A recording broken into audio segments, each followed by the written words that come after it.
한동훈 1호 지시가 없앴던 증권범죄 합수단 부활할 일 제대로 하는 검찰을 두려워할 사람은 오직 범죄자뿐. 한동훈 신임 법무부 장관이 17일 1호 지시로 전 정부가 없앴던 증권범죄 합동수사단 부활을 언급했다.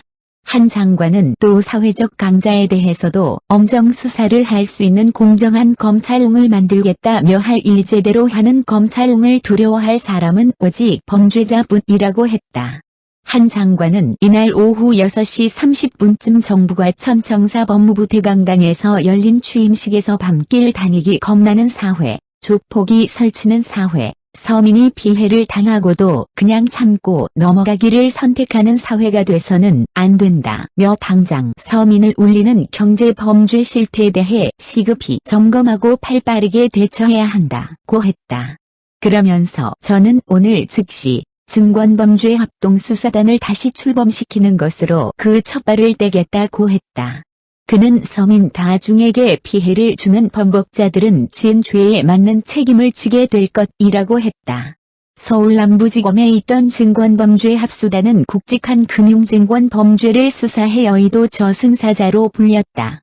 그런데 2020년 추미애 전 법무부 장관이 2020년 1월 취임 직후 없앴다. 당시 검찰의 직접 수사 부서를 대거 없애면서 증권범죄 합수단도 해체했다.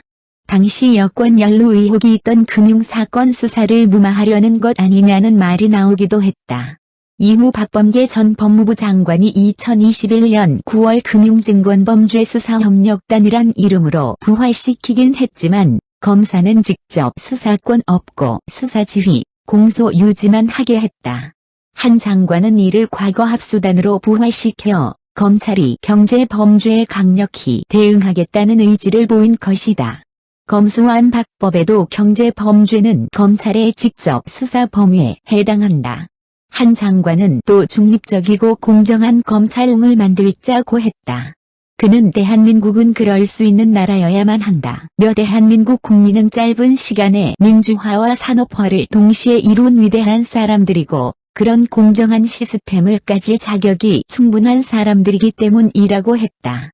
한 장관은 이제 저와 함께 중대범죄에 대한 대응 공백을 최소화하고 형사사법체계를 바로 세우도록 최선을 다해보자며 검찰의 정치적 중립성과 공정성을 높이고 실력 있는 검경위 견제와 균형의 시스템을 갖추도록 노력하자고 했다.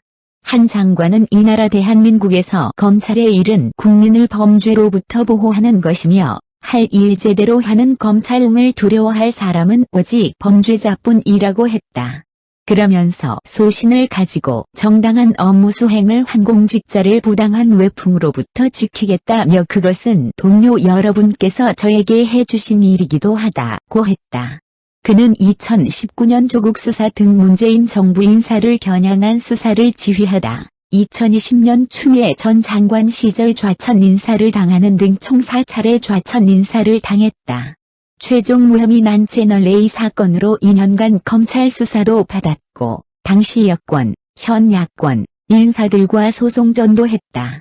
한 장관은 법무부는 대한민국 건국 이래 명칭이 한 번도 변하지 않은 두 개 부처 중 하나, 나머지는 국방부라며 저는 예전부터 그 사실이 부처가 해야 할 일, 가야 할 방향이 그만큼 단순 명료하다는 것을 보여주는 것으로 생각했다고 했다.